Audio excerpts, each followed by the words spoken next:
ക്രിസ്തുയേശുവിൻ്റെ പരിശുദ്ധ നാമത്തിന് മഹത്വം ഉണ്ടാകുമാറാകട്ടെ. നാം ആത്മാവിൻ്റെ ഫലങ്ങൾ എന്ന വിഷയത്തെക്കുറിച്ച് കഴിഞ്ഞ പാഠങ്ങളിൽ ചിന്തിച്ചുകൊണ്ടിരുന്നു. ദൈവത്തെ ആരും ഒരു നാളും കണ്ടിട്ടില്ല. കാരണം ദൈവം സൃഷ്ടിയല്ല. കാണത്തക്കതായ ഒരു രൂപം ദൈവത്തിനില്ല. ദൈവം സകലത്തിനും കാരണഭൂതനാണ്. ദൈവത്തിൻ്റെ സ്വഭാവം എന്ന് പറയുന്നത് മുഖ്യമായിട്ടും സ്നേഹമാണ്. അതുപോലെ തന്നെ ദൈവിക സ്വഭാവങ്ങൾ ഗലാത്യ ലേഖനം 5-ാം അധ്യായത്തിൻ്റെ 22-ാം വാക്യത്തിൽ എഴുതിയിരിക്കും പ്രകാരം മുഖ്യമായി ആ 9 കാര്യങ്ങളാണ്. സ്നേഹം, സന്തോഷം, സമാധാനം, ദീർഘക്ഷമ, ദയാപരോപകാരം, ഇന്ദ്രിയജയം മുതലായിട്ടുള്ള ആ 9 കാര്യങ്ങൾ ദൈവിക സ്വഭാവങ്ങളായിട്ട് ദൈവത്തിൻ്റെ ആത്മാവ് രേഖപ്പെടുത്തിയിരിക്കുന്നു. ഈ സ്വഭാവങ്ങളെല്ലാം ഉൾക്കൊണ്ട് ദൈവത്തിൻ്റെ പരിശുദ്ധാത്മാവ് വിശ്വാസത്തിലേക്ക് വരുന്ന ഒരാളിൽ വസിക്കുന്നു. അങ്ങനെ പരിശുദ്ധാത്മാവ് വസിക്കുന്നവന് ദൈവം കൊടുക്കുന്ന കാര്യങ്ങളാണ്. സത്യം വെളിപ്പെടുത്തി കൊടുക്കും, ദൈവത്തിൻ്റെ ദാനത്തെ കൊടുക്കും, വരാനിരിക്കുന്ന ലോകത്തിൻ്റെ ശക്തിയെ കൊടുക്കും, അതുപോലെ തന്നെ ദൈവത്തിൻ്റെ നല്ല വചനത്തെ കൊടുക്കാനിടയായിത്തീരും.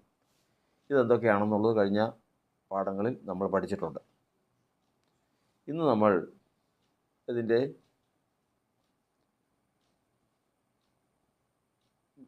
ഗ്രഹിക്കുന്ന ഭാഗമെന്ന് പറയുന്നത് സമാധാനം എന്നുള്ള വിഷയമാണ്. അതായത് ക്രിസ്തുയേശു തൻ്റെ ലോകത്തിലുള്ള ശുശ്രൂഷയുടെ കാലത്ത് ശിഷ്യന്മാരുമായി പോകുമ്പോൾ അവന് വിശന്നു. ആ വിശപ്പ് മാറുവാൻ വേണ്ടി യേശു നോക്കിയപ്പോൾ ഒരു അത്തിവൃക്ഷം കണ്ടു. ആ അത്തിവൃക്ഷം തഴച്ചു നിൽക്കുന്നതായിരുന്നു. ഫലമുണ്ടാകുമെന്ന് കരുതി അവിടെ ചെന്നു. അതിൻ്റെ അടുത്തെത്തിയപ്പോൾ ആ അത്തിവൃക്ഷത്തിൽ ഫലമുണ്ടായിരുന്നില്ല. തുടർന്ന് കർത്താവ് ആ അത്തിയെ ശപിക്കാനിടയായി തീർന്നു. പിന്നീടുള്ള സന്ദർഭത്തിൽ അത്തി ഉണങ്ങിപ്പോയി, വേരോടെ ഉണങ്ങിപ്പോയത് കണ്ടു. എന്തുകൊണ്ട് അത്തിയെ ശപിച്ചു എന്നുള്ള ചോദ്യത്തിന് ഉത്തരമാണ് നമ്മൾ ഇതുവരെയും ഗ്രഹിച്ചുകൊണ്ടിരുന്നത്. അത്തി ഫലം കായ്ക്കുന്നതിന് അത്തിക്കൊരു കാലമുണ്ട്. അത് അത്തിയുടെ കാലം. എന്നാൽ ഫലമന്വേഷിക്കുന്ന ഉടയവന് വിശപ്പ് കൊണ്ട് ഫലമന്വേഷിക്കുന്നൊരു കാലമുണ്ട്. അതാണ് തക്ക കാലം. അത്തിയുടെ കാലത്ത് ഫലം കായ്ക്കുന്ന വൃക്ഷമായിട്ട് ദൈവം അംഗീകരിക്കുന്നില്ല. ഉടയവൻ ഫലമന്വേഷിക്കുന്ന കാലം തക്ക കാലമായതുകൊണ്ട് തക്ക കാലത്ത് ഫലം കായ്ക്കുന്ന വൃക്ഷമായിട്ട് ദൈവം കണക്ക് കൂട്ടും. അതിന് സാക്ഷ്യവും കൽപ്പിക്കും. അത് നിമിത്തം ആ മനുഷ്യനും അതുപോലെ ആണ് ഒരു മനുഷ്യൻ. ആ മനുഷ്യനും അവൻ്റെ തലമുറയും എന്നേക്കും അനുഗ്രഹിക്കപ്പെടും എന്നുള്ള ഭാഗമാണ് കഴിഞ്ഞ ഭാഗങ്ങളിലൊക്കെയും നമ്മൾ ചിന്തിപ്പാനിടയായി തന്നത്. അതായത് കർത്താവ് തൻ്റെ സഭയിൽ നട്ടിട്ടുള്ള വൃക്ഷങ്ങളാണ് വിശ്വാസികൾ ഓരോരുത്തരും. എൻ്റെ പിതാവ് ആകർഷിക്കാതെ ആർക്കും എൻ്റെ അടുക്കൽ വരുവാൻ കഴിയുകയില്ല എന്ന് കർത്താവ് പറഞ്ഞിരിക്കുന്നത് പോലെ ദൈവം കൊണ്ടുവന്ന് ദൈവത്തിൻ്റെ സഭയിൽ നട്ടിരിക്കുന്ന വൃക്ഷങ്ങളാണ് ഓരോ ഭക്തനും. ഈ ഭക്തന്മാർക്കൊക്കെയും കൃഷിക്കാരൻ സസ്യാദികൾക്ക് വെള്ളവും വളവും സംരക്ഷണവും കൊടുക്കുന്നത് പോലെ ഇങ്ങനെ സഭയിൽ നടുന്ന ഒരു വിശ്വാസിക്ക് ദൈവം വളർച്ചയ്ക്കും സംരക്ഷണത്തിനും ഭക്ഷണപാനീയങ്ങൾ വേണ്ടതെല്ലാം കൊടുത്ത് വളർത്തുന്നു. ഒടുവിൽ കൃഷിക്കാരൻ സസ്യത്തിൽ നിന്ന് അല്ലെങ്കിൽ വൃക്ഷത്തിൽ നിന്ന് ഫലമെടുക്കുവാൻ വരുന്നത് പോലെ ഇവൻ്റെ അടുക്കിലേക്ക് വരും. ഇവൻ്റെ അടുക്കിലേക്ക് വന്നാൽ ആ സമയത്ത് ഫലം കായ്ച്ചു നിൽക്കുന്നുണ്ടെങ്കിൽ, അല്ലെങ്കിൽ ഉടയവന് ഫലം കൊടുക്കുന്നുണ്ടെങ്കിൽ ഇത് ഫലപ്രദമായൊരു വൃക്ഷമാണ് എന്ന് ദൈവം സാക്ഷ്യം കൽപ്പിക്കുകയും അതിനാൽ അവൻ അനുഗ്രഹിക്കപ്പെടുകയും ചെയ്യും. അവൻ പുറപ്പെടുവിക്കേണ്ട ഫലമാകട്ടെ നാം ഗലാത്യലേഖനം 5-ാം അധ്യായത്തിൽ വായിക്കുന്നത് പ്രകാരം ആ 9 കാര്യങ്ങളാണ്. ഈ 9 കാര്യങ്ങൾ പുറപ്പെടുവിക്കാൻ തക്കവണ്ണം അവനിൽ ദൈവത്തിൻ്റെ പരിശുദ്ധാത്മാവ് ഉണ്ട്. പരിശുദ്ധാത്മാവിൽ ദൈവിക സ്വഭാവങ്ങളായ ഈ 9 സ്വഭാവങ്ങളും ഉണ്ട്. പരിശുദ്ധാത്മാവ് അത് വെളിപ്പെടുത്തുവാൻ തക്കവണ്ണം പ്രാപ്തനാകണമെന്ന് മാത്രം. എന്നാൽ മനുഷ്യരുടെ അടുക്കൽ കർത്താവ് വരുന്ന സന്ദർഭം ഈ അനുഭവം അവന് സ്വമേധാ ഉണ്ടാകുന്ന സമയത്തല്ല അവൻ്റെ അടുക്കൽ വരുന്നത്. പിന്നെയോ ദൈവം അതിൽ അന്വേഷിക്കുന്നൊരു സമയമുണ്ട്. അതായത് ഇന്ന് നമ്മൾ അതിനെക്കുറിച്ച് പഠിക്കുന്നത് സമാധാനം എന്നുള്ള വിഷയത്തെക്കുറിച്ചാണ്. ഒരാൾക്ക് മക്കളെല്ലാം സ്വസ്ഥമായിട്ട് ജീവിച്ചു പോകുന്ന ജോലിക്കാരും അവർക്ക് ജീവിക്കാൻ വേണ്ട സാമ്പത്തിക അവസ്ഥയൊക്കെ ഉള്ളവരും കുഞ്ഞുകുട്ടികളോടുകൂടി സന്തോഷമായിട്ട് ജീവിച്ചുകൊണ്ടിരിക്കുന്ന ഒരു കാലഘട്ടം. അവരെല്ലാവരും കൂടി ഭവനത്തിൽ ഒരുമിച്ച് കൂടി സന്തോഷിക്കാൻ വന്നിരിക്കുകയാണ്. ഈ സമയത്ത് അവൻ സമാധാനമുള്ളവനാണ്, പൂർണ്ണ സമാധാനമുള്ളവനാണ്. അപ്പോൾ സമാധാനം എന്ന് പറയുന്നത് ഒരു ഫലം തന്നെയാണ്. പക്ഷേ ഈ സമയത്തെ സമാധാനം ദൈവം ഫലമായിട്ട് അംഗീകരിക്കുന്നില്ല.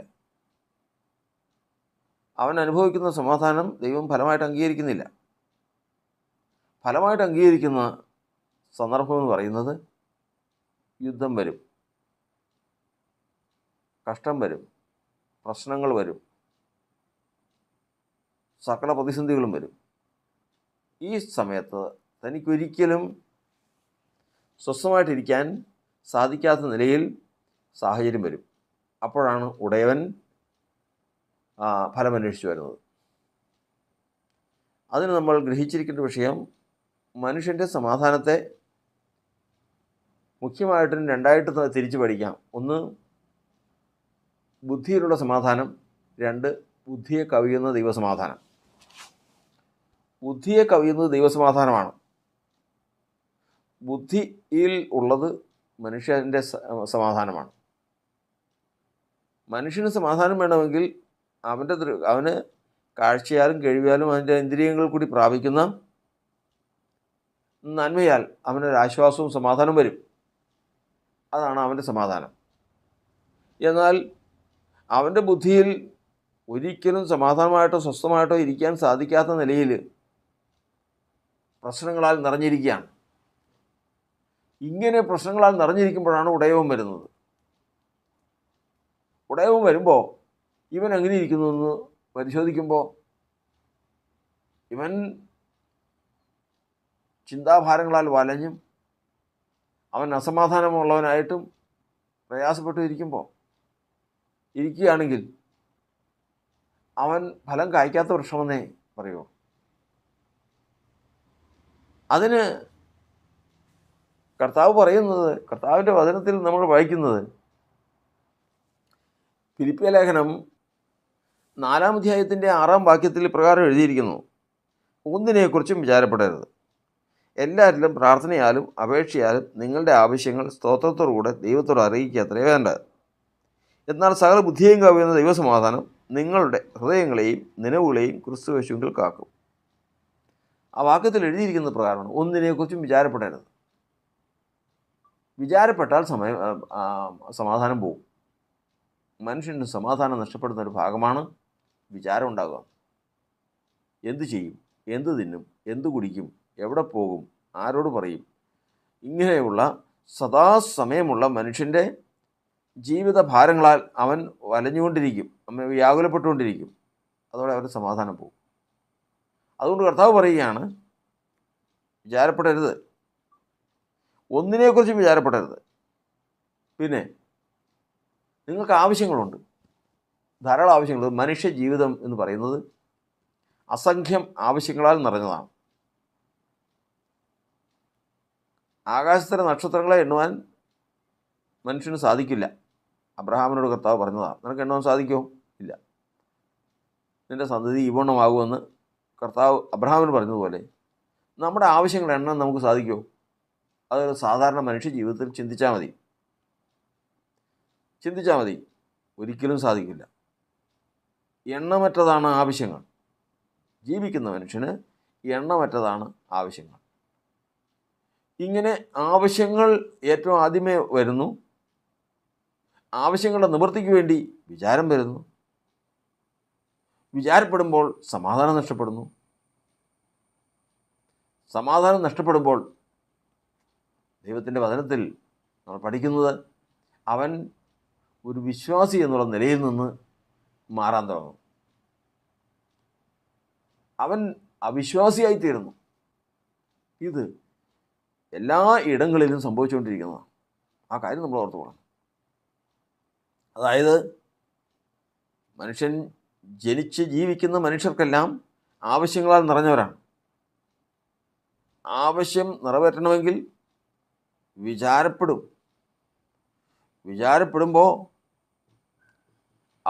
വിചാരപ്പെടുമ്പോൾ മനസ്സമാധാനം നഷ്ടപ്പെടും. സമാധാനം നഷ്ടപ്പെട്ടാൽ അവൻ്റെ വിശ്വാസത്തെ ബാധിക്കും.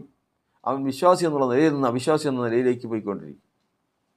അതുകൊണ്ടാണ് കർത്താവിൻ്റെ വചനത്തിൽ നമ്മൾ പഠിക്കുന്നത്, ഒരിക്കലും നമ്മൾ വിചാരപ്പെടാൻ പാടില്ല. കാരണം അത് ജാതികളാണ്. ജാതികൾക്ക് എപ്പോഴും ഒരു വിചാരം കൊണ്ട് മാത്രമേ അവർക്ക് ജീവിക്കാൻ പറ്റുള്ളൂ. എന്തു തിന്നും, എന്തു കുടിക്കും, എവിടെ പോകും, എങ്ങനെ ആയിരിക്കും എന്നുള്ള കാര്യങ്ങളെല്ലാം ചിന്തിക്കുന്നതും അതിനെക്കുറിച്ച് വിചാരപ്പെടുന്നതും ജാതികളാണ്. എന്നാൽ ഇങ്ങനെ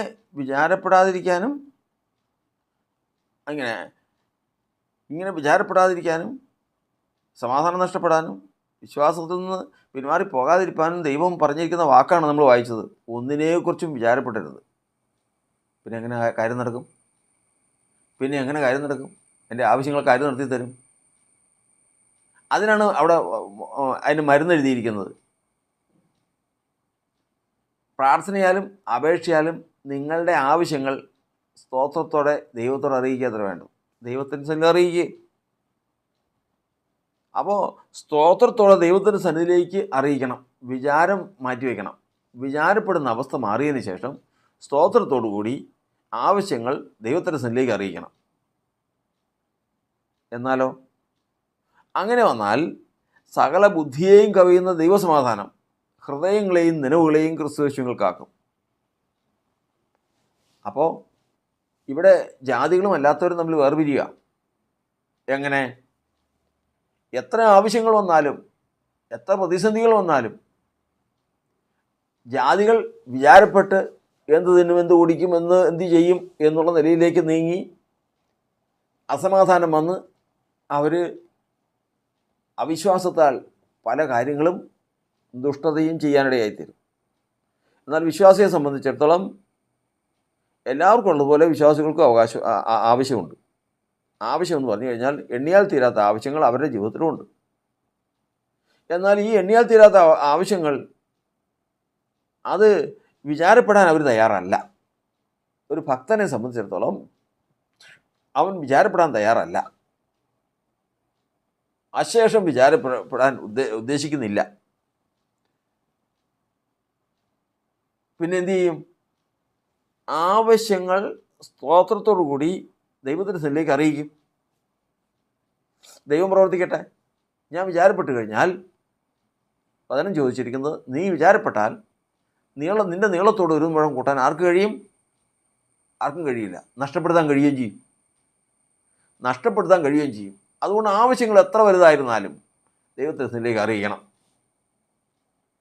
അപ്പം ദൈവത്തിൻ്റെ സന്നിധിയിലേക്ക് ഈ ആവശ്യങ്ങൾ അറിയിക്കുമ്പോൾ ബുദ്ധിയെ കവിയുന്ന ദൈവസമാധാനം തരും. ബുദ്ധിയെ കവിയുന്ന ദൈവസമാധാനം ദൈവം മനുഷ്യന് കൊടുക്കും. ഇവിടെ ദൈവത്തിൻ്റെ വചനത്തിൽ പഠിക്കുന്നത് ദൈവം ഈ ഫലമാണ് അന്വേഷിച്ച് വരുന്നത്. എന്ത്? ആവശ്യം. സമാധാനമെന്ന ഫലം മനുഷ്യനിൽ നിന്ന് പ്രാപിക്കാൻ ദൈവം വരുന്ന സമയമാണ് ആവശ്യം. എന്തു ചെയ്യും? എന്തു ചെയ്യും? ദാവീദും കൂട്ടരുമായിട്ട് യുദ്ധത്തിന് പോയച്ച് തിരിച്ചു വരുമ്പോൾ ഭാര്യമാരെയും കുഞ്ഞുങ്ങളെയും തങ്ങൾക്കുള്ള സ്വത്തുക്കളെല്ലാം കൂടി ഒരു സ്ഥലത്ത് പാളയം അടിപ്പിച്ച് പാർപ്പിച്ചിട്ടാണ് അവർ പോയത്. തിരിച്ചു വന്നപ്പോഴത്തേക്കും ശത്രുക്കൾ വന്ന് ഇവരെ മുഴുവൻ കൊള്ളയടിച്ച് ഈ കുട്ടികളെയും സ്ത്രീകളെയും എല്ലാം പിടിച്ചുകൊണ്ട് പോയാണ്. എല്ലാത്തിനും പിടിച്ചുകൊണ്ട് പോയി. ഇത് കേട്ടപ്പോൾ തങ്ങളുടെ കുഞ്ഞുങ്ങളാണ് പോയിരിക്കുന്നത്, തങ്ങളെ വേണ്ടപ്പെട്ടവരാണ് പോയിരിക്കുന്നത്. ഇത് കണ്ടപ്പോൾ ജനമെല്ലാം പറഞ്ഞു, ആ കൂടെ വന്നിരെല്ലാം പറഞ്ഞു ദാവീദിനെ കല്ലെറിയണമെന്ന് പറഞ്ഞു. അത്രമാത്രം അവർ, കാരണം എല്ലാം പോയി, ഒന്നുമില്ല. കാരണം യുദ്ധത്തിന് പോയാൽ യുദ്ധത്തിൽ അവിടെ യുദ്ധം ചെയ്യാൻ പറ്റിയില്ല, അവർ തിരിച്ചു പോന്നു. ഇവിടെ വന്നപ്പോൾ ഇവിടെ ഉള്ളതെല്ലാം പോയി. ആരൊക്കെയാണ് പോയിരിക്കുന്നത്? സ്വന്തം ഭാര്യമാരില്ല, മാതാപിതാക്കൾ ആരുമില്ല, കുഞ്ഞു കുട്ടികളില്ല, എല്ലാം നഷ്ടപ്പെട്ടു. ജനമെല്ലാം എതിരായി, കല്ലെറിയണമെന്ന്. എന്തു ചെയ്യും? എന്നാൽ ദൈവത്തിൻ്റെ വരുമ്പോൾ ദാവീദോ തൻ്റെ ദൈവമായ യഹോവയിൽ ധൈര്യപ്പെട്ടു.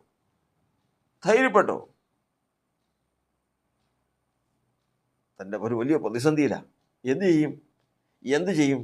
ഫലം പറിക്കാൻ ആൾ വന്നിട്ടുണ്ട്, കർത്താവ് വന്നിട്ടുണ്ട്. തൻ്റെ ദൈവമായ യഹോവയിൽ ധൈര്യപ്പെട്ടു. ഫലം കായ്ക്കുന്ന വൃക്ഷങ്ങളെക്കുറിച്ച് പറയുകയാണ്. ഇതുപോലെ തന്നെ ദൈവത്തിൻ്റെ വചനത്തിൽ ഇയ്യോബിനെക്കുറിച്ച് പറയുന്നത് പ്രകാരമാണ്. ഇയ്യോബിൻ്റെ ജീവിതത്തിൽ എല്ലാം നശിച്ചു, ഇനി ഒന്നുമില്ല. ഇനി എന്നുള്ള ഒന്നുമില്ല. ആദ്യമേ തനിക്കുള്ളതൊക്കെയും പോയി. ഒടുവിൽ രണ്ടാം ഘട്ടം അവൻ ബാധിച്ചു. ആ രണ്ടാം ഘട്ടത്തിൽ തൻ്റെ ശരീരത്തെ ബാധിച്ചു. അതും താൻ ഏത് സമയത്തും ആ നിലയിൽ താൻ ആയിരിക്കുകയാണ്. ശരീരം വ്രണങ്ങളാലും രോഗങ്ങളാലും ഭാരത്താലും എല്ലാം വലഞ്ഞിരിക്കുക. ഈ സമയത്താണ് ഭാര്യ പറയുന്നത്, ഇനിയും നീ നിൻ്റെ ഭക്തി മുറുകെ പിടിച്ചുകൊണ്ടിരിക്കുന്നുവോ? സ്വന്തം ഭാര്യ പറയാം, ദൈവത്തെ ത്യജിച്ച് പറഞ്ഞ് മരിച്ചു കളകാം. എന്തിനാ നീ ഇനി ജീവിക്കണേ? നീ ഇനി ജീവിച്ചിട്ട് എന്ത് ചെയ്യാൻ? 10 മക്കൾ, എന്തൊരു കഷ്ടപ്പെട്ടതാ, പോയി. ഉണ്ടായിരുന്ന സമ്പത്തുകൾ മുഴുവൻ പോയി. ഭവനമില്ല, തീ പിടിച്ച്. ആരുമില്ല. ഏതെങ്കിലും ഉണ്ടോ നിനക്ക്? ഒന്നുമില്ല. ഇന്ന് നീ നോക്കിക്കൊണ്ടിരിക്കുക. ആരെ നോക്കിക്കൊണ്ടിരിക്കും? ഇയ്യോബ് പറഞ്ഞു, നീ പൊട്ടി സംസാരിക്കുന്ന പോലെ സംസാരിക്കരുത്. നാം ദൈവത്തിൻ്റെ പക്കൽ നിന്ന് നന്മ കൈക്കൊള്ളുന്നുവെങ്കിൽ തിന്മയും കൈക്കൊള്ളും. അതിന് നമ്മൾ ബാധ്യസ്ഥരാണ്. അവൻ എന്നെ കൊന്നാലും ഞാൻ അവനായി കാത്തിരിക്കും. അപ്പോൾ അവിടെ നിന്ന് ആവശ്യങ്ങളും പ്രശ്നങ്ങളും എത്ര വലുതാണെങ്കിലും വിചാരപ്പെടുന്ന അവസ്ഥയിലേക്ക് അവൻ തിരിയുന്നില്ല. അവൻ തയ്യാറല്ല അതിന്. എന്തു ചെയ്യും? പിള്ളേർ പോയല്ലോ, കുടുംബം നശിച്ചല്ലോ, ആരുമില്ലല്ലോ. ഇതൊക്കെയും തൻ്റെ ജീവിതത്തിൽ വരും. ആ സമയത്ത് വിചാരപ്പെടുന്നതിനേക്കാൾ തൻ്റെ അവസ്ഥ ദൈവത്തിലേക്ക് അറിയിക്കണം. എൻ്റെ കുഞ്ഞുങ്ങൾ, ഞാൻ താലോലിച്ച് വളർത്തിയ ആ കുഞ്ഞുങ്ങൾ അത് മരിച്ചെങ്കിൽ നിശ്ചയമായിട്ടും ഞാൻ പഠിച്ച അവസ്ഥയിൽ ഞാൻ പരിശോധിക്കുമ്പോൾ എന്നേക്കാൾ ദുഃഖം എൻ്റെ കർത്താവിനുണ്ട്. എനിക്കിങ്ങനെ ഭവിച്ചത് എന്നേക്കാൾ ദുഃഖം എൻ്റെ കർത്താവിനുണ്ട്. കാരണം വചനം പറയുന്നത് മനസ്സോടെ അല്ലല്ലോ അവൻ മനുഷ്യപുത്രന്മാരൊക്കെയും ദുഃഖിച്ച് വിഷമിപ്പിക്കുന്നത്. മനസ്സോടെ അല്ല. അവൻ വ്യക്തമായിട്ടൊരു ഉദ്ദേശം കണ്ടിട്ടുണ്ട്, ഒരു ലക്ഷ്യം കണ്ടിട്ടുണ്ട്. ആ ലക്ഷ്യത്തിലെത്താൻ വേണ്ടിയിട്ട് മാത്രമാണിത്. അതുകൊണ്ട് ഞാനതിൽ കയറി വിചാരപ്പെടാൻ ഇല്ല. ഏതെല്ലാം പ്രശ്നങ്ങൾ വന്നാലും വിചാരത്തിലേക്ക് നീങ്ങാതെ ദൈവത്തിങ്കൽ ഭരമേൽപ്പിക്കുന്നവൻ, പ്രാണനെ സമാധാനത്തിൽ ദൈവം കാക്കുന്നവൻ. ദൈവത്തിൻ്റെ വചനം പറയുന്നത് ദൈവം അവനിൽ നിന്ന് സമാധാന ഫലം അനുഭവിക്കും. അവന് ദൈവം സാക്ഷ്യം കൽപ്പിക്കും. ആ സാക്ഷ്യം അവന് മാത്രമല്ല, അവൻ്റെ തലമുറയ്ക്ക് മാത്രമല്ല, നിത്യതയിൽ ദൈവത്തോടുകൂടെ എന്നേക്കും സമാധാനത്തിൽ വസിപ്പാൻ തക്കവണ്ണം അവൻ അനുഗ്രഹം നൽകുകയും ചെയ്യും. ഇന്ന് കർത്താവിൻ്റെ സന്നിധിയിൽ ആവശ്യങ്ങളാൽ നിറഞ്ഞ ജീവിതമാണ് നമ്മുടേത്. പ്രശ്നങ്ങളാൽ നിറഞ്ഞ ജീവിതമാണ് നമ്മുടേത്.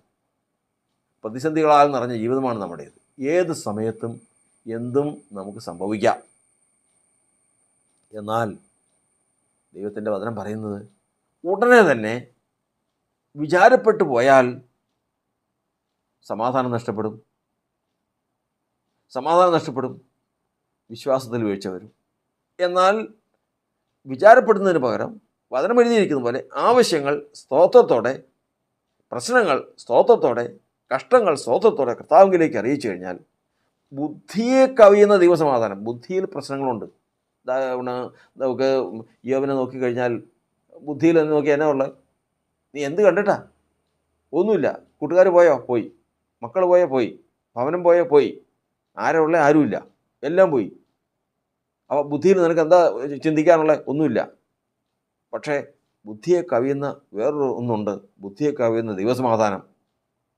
എൻ്റെ ആവശ്യങ്ങളും പ്രശ്നങ്ങളും ഞാൻ ദൈവത്തെങ്കിലേക്ക് സ്വത്വത്തോടെ ഏൽപ്പിച്ചിട്ടുള്ളതുകൊണ്ട് അവൻ എൻ്റെ പ്രാണനെ സമാധാനത്തിൽ കാക്കുവാൻ ശക്തനാണ്. ബുദ്ധിയെ കവിയുന്ന ദൈവസമാധാനത്തിൽ അവൻ എന്നെ പാലിക്കും എന്ന് വിശ്വസിച്ച് കർത്താവിനെ കാര്യം പരമേൽപ്പിച്ച് ആ സമാധാനത്തിൽ ജീവിക്കുന്നവരിൽ നിന്ന് ദൈവം ആ ഫലം അനുഭവിക്കും.